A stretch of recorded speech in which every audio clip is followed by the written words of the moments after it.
had 4 wonderful abstracts that described what happens with PD1 pathway blockade, 1 using an antibody to PD-L1, 2 using antibodies to PD1, and 1 looking at a combination that turned out to be very interesting between anti-PD1 and anti-CTLA4.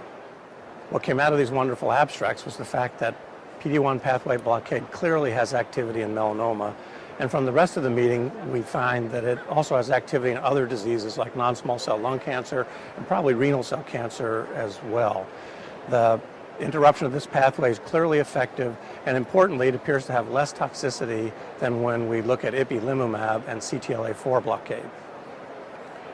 One of the questions that's come out is, does it matter which end of the PD1 pathway you block? And it's too early to tell whether blocking the ligand or blocking the PD1 receptor will lead to the best results.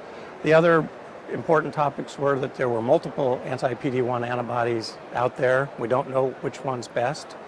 And while Dr. Wolchuk's presentation showed that concurrent therapy with anti-PD1 and anti-CTLA4 seemed to give us very rapid responses, lots of complete responses that appeared to be durable.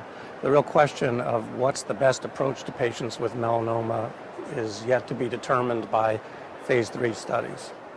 I think the most exciting thing for melanoma patients is that shortly there's going to be another new standard of care, and it's clear based on these data that by participation in clinical trials they'll have access to anti-PD1, and certainly sometime in the next few years we're going to have to see approval of this strategy as one of the key factors in the treatment of patients with melanoma.